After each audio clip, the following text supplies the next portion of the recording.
Hey everyone, it's 10 Types, and the new Japanese expansion, Black Bolt and White Flare, I guess it's two expansions, is currently having a bunch of cards revealed, and this set is going to, or these sets are going to be two international expansions coming out later, July 18th, so that's quite a ways away. But this set is again coming soon in Japan and is a really cool set. It's the last set of Black and White. It is, I guess, like a special set slash a mini set.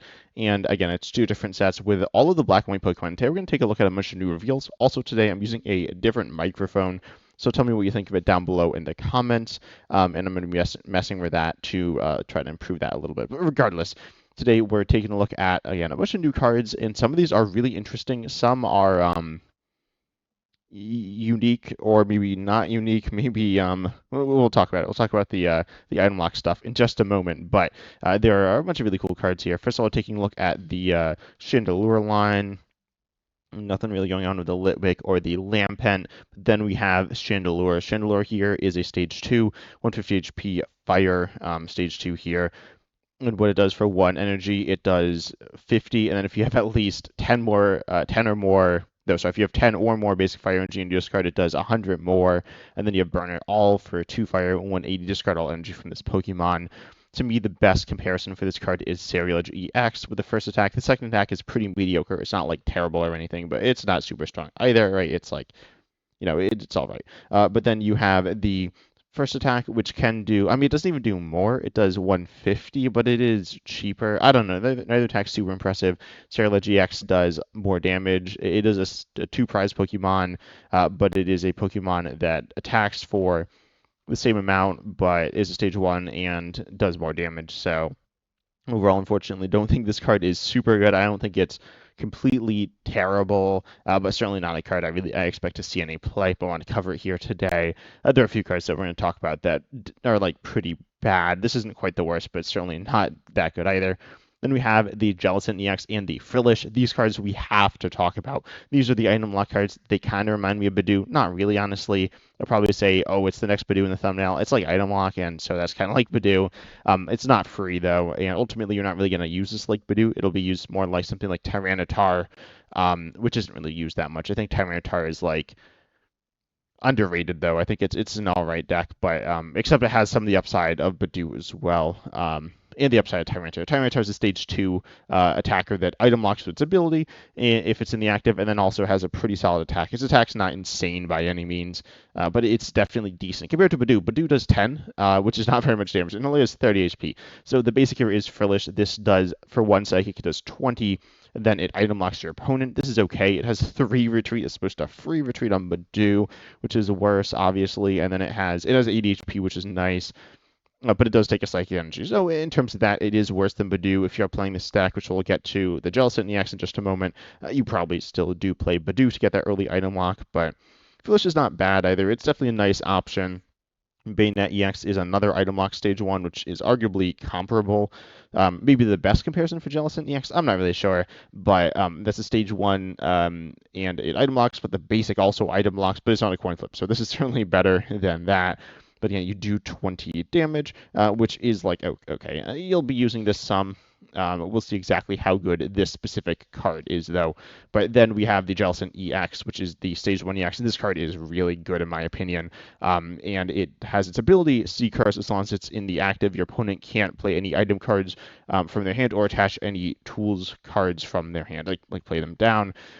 This is kind of interesting, and notably the tool thing. I think the idea...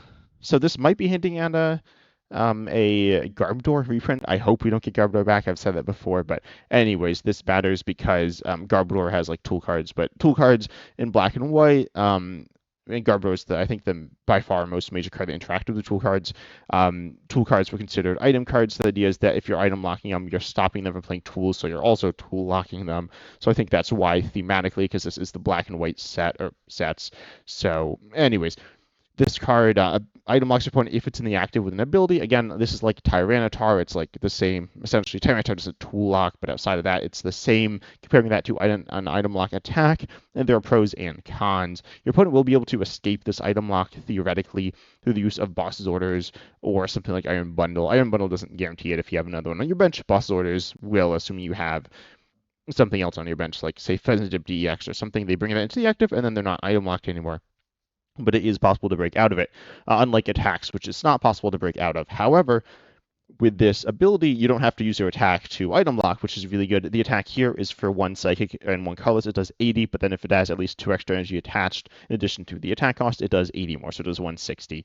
If you just count it as 160, that's like not that much damage. It's not super strong, but it's okay. 80 is obviously not super good, but it is item lock. So I think, I mean, again, Tyranitar is another item lock Pokemon, and it is kind of similar, but it is a stage 2, and it has less HP, which is, like, worse.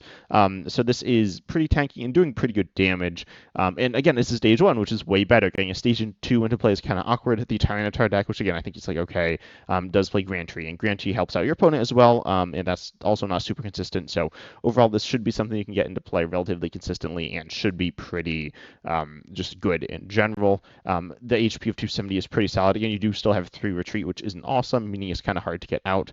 Also, paying the attack. I've heard a lot of people, or at least some people, mention it with Gardevoir EX, and I think it works pretty well there. Blue obviously is not tanky, but this is moderately tanky. Gardevoir EX, of course, plays Munkidori to not increase your HP, but, reduce the, or heal off your damage, so you can survive more, which is really nice for something that's slowing down your opponent and then probably playing a little noticeably slower itself because, again, it's not doing crazy damage here. And that can also get the 4 energies on this with relative ease. Gardevoir EX does require a bit of setup, but also if you're not entirely set up, you can use Sea Shadows, the attack on the Frillish, or the ability Sea Curse on the Jellicent EX and not attack, or just attack for 80. Those are okay. Obviously, Gardevoir EX is like a deck, so that's a whole deck that you're playing, and that has to be the deck that you're playing. But then you have Jellicent EX as like another piece, and that seems like a lot of pieces. Gardevoir EX, obviously, pre-rotation you had the Curly, and now you don't, and that's like a really big loss. The deck is not insanely consistent, and if you don't have consistent item lock, then item lock's pretty bad, right? It's something that is really strong when you're doing it throughout the whole game, or doing it through your opponent through the early turns through uses like Badoo or something. That's why it's good. If versus randomly item locking them in the later parts of the game, they probably have their attacker set up, and so they can just attack and knock you out, or apply pressure to you more than you're applying to them. So you do need to get this up pretty consistently. I think without Gardevoir EX, you could also play this kind of. You can pay it using I think it's ignition energy. It's like triple acceleration energy. Something. The translation is ignition energy. Also, I've talked about the attack names and ability names. Those are just translations, but the effect of the attack and ability, those should be right. But you can use ignition energy here. That will be 3 colorless. It is only for 1 turn, and you can have the regular psychic on use power press for the 160 without needing Gardevoir EX, which again, that's a stage 2 EX and then also a stage 1 EX, which is a good amount of setup.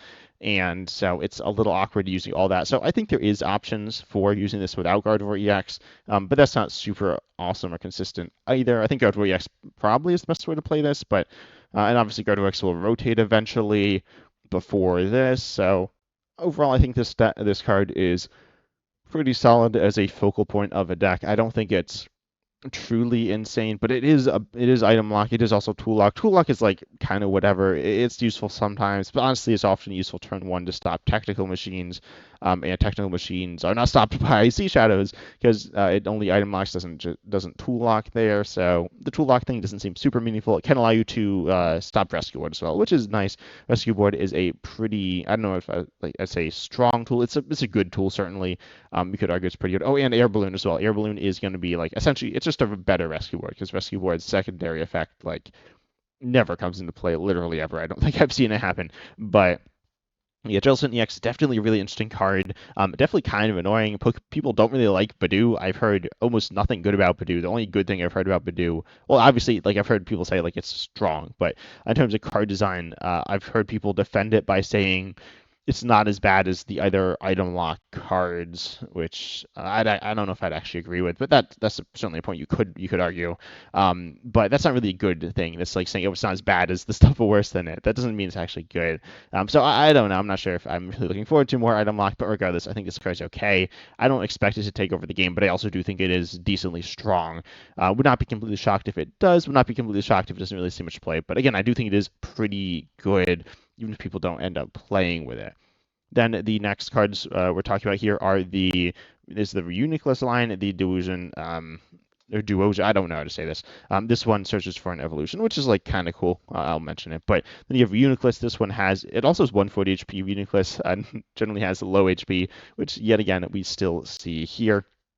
And you have two attacks. You have Cellular Awakening, which is really interesting for one colorless. You start your deck for an evolution for each of your benched Pokemon, and like evolve it. It's like a team evolution, but it's more. But it is a stage 2 single prize Pokemon, which is like not good. I mean, I guess it's better to have this HP and be a single prizer than a two prizer, but it's still not very good. Sub attacks on stage 2s are like essentially never good. I can't think of any that are good. There are some that have elements of setup and other stuff, but overall, this attack seems pretty niche, not really something you can really rely on or like build around. I guess it's better to have it than not have it, but it's certainly not super good in my opinion, though it is kind of cool. Then we have Evil Lariat. This one kind of works with it. For one color, so you do 40 and 40 more for each evolution Pokemon that you have in play. Kind of reminds me of Mamoswine EX. I'm not a big fan of Mamoswine EX. I don't think, or I don't know, it's like I don't hate it, but I don't think it's very good. I don't think anyone would really say it's super good. But that one does more damage. Like it does a lot more damage and it has a lot more HP. It is two energies and it is fighting and it also has a good ability. So there are some differences. But I think Mamoswine EX is noticeably better than Uniclus. They're like kind of similar. Uniclus is easier to pay. Getting like random evolutions as opposed to just stage 2s is easier because there are a lot of stage 1s. There are a lot of good stage 1s, so it'll work a little bit better in that regard. But overall, I don't think this card's super strong. I think you kind of mess around with it, get something going with it. It's not like terrible or unplayably bad or anything like that, but it's certainly not super strong either. It's fine. It's kind of cool, but nothing crazy. The next card though, I like this one a bunch. This one is Zoroark. Random thing. It would be really cool if we could play this with N Zoroark EX. But you can't because they don't evolve from the same Pokemon, unfortunately. But what you can do is use the two attacks here, and you can also play this with the other Zoroark from Shrouded Fable, which is okay. I believe it does 60 feature points Pokemon EX in play, which is like okay, or EX and V, I think is what it is. But there aren't any of those. But it's a pretty solid Pokemon. It's not like great, but it's okay. And as an attacking option, potentially at different points, it is two colors. So you can use Ignition, but you can also use other things. Maybe it's okay. But then you have two attacks on this Zoroark here. You have for one darkness, you do Mind Jack, which is 30 feature points benched Pokemon. This is generally not like super strong, right? But it can be pretty good in some situations. Notably against a deck with Area Zero Wonder Naps. If they have a full bench, you're probably knocking out whatever they have in the active, which is really good. Not all the time guaranteed, but generally you are. If they have the full bench. Of course, if they see this, they should probably just not fill up their bench. It's not usually that hard to not fill up your entire bench of 8 Pokemon. But Mind Jack is definitely like a decent attack. Again, not insane, but it's all right. And the second attack here for 3 colorless is Foul Play. You just copy one of your opponent's active Pokemon's attacks and use it as this attack. And this is like Mew EX. It is 3 colorless, but it is on a stage 1, meaning you can use Ignition Energy, which is pretty cool. Overall, it's kind of awkward because Ignition Energy obviously doesn't pay for Mind Jack. You could use Reversal Energy, which should pay for either, but obviously only if you're down on prizes. Overall, I think that this card is... I think it's okay. It definitely has some use cases. I would be surprised if it's just like bad, honestly. Like I do think it is a decent card, but I don't think it's a super strong card either. It is one I'm keeping my eye on though. Zoroark generally gets good cards as well, so it can be part of a cool theoretically part of a cool evolution line. I mentioned the one that we have in standard. I don't know if we just have one, but like the Shrouded Fable one, which is okay.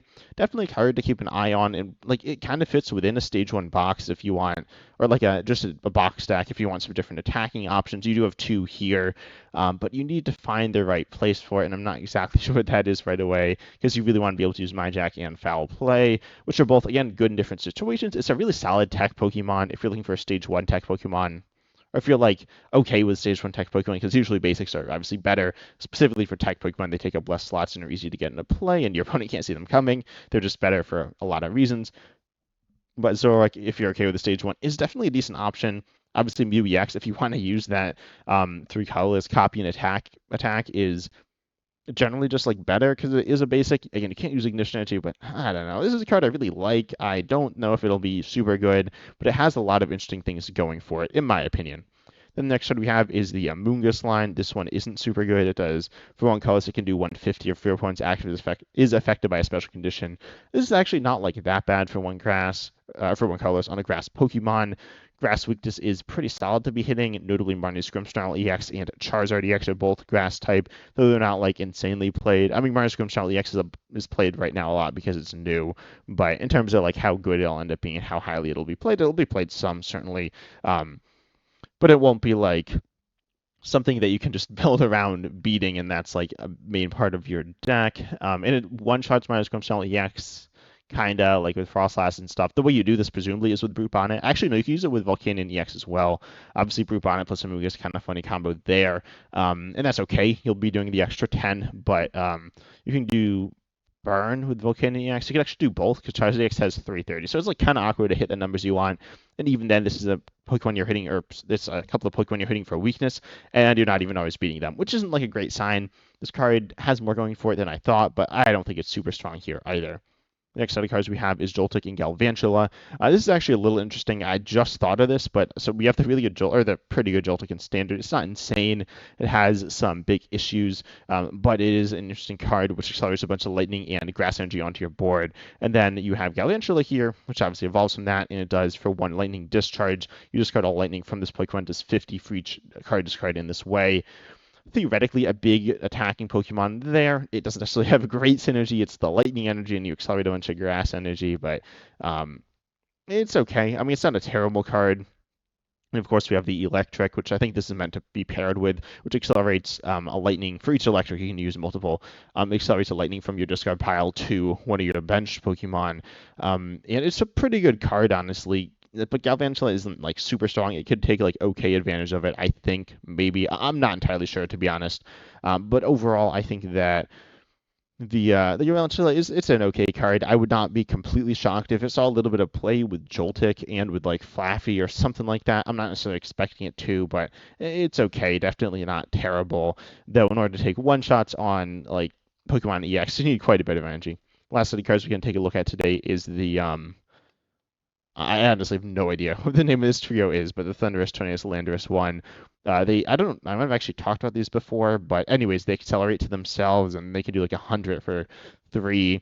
Landorus here can do 110 for, it's like 110, 110, 100. This Tornadus is a reference to an older Tornadus.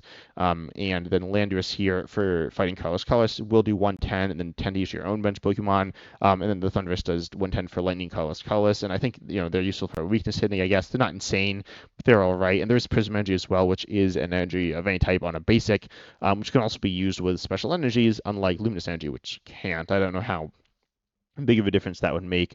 Fighting weakness is pretty solid. I mean, hitting, or it's actually, I think it's really good. You hit the Pheasantipede EX for weakness, which is really nice. Then you can hit Squawkabilly EX for weakness with lightning weakness, which is like kind of cool as well.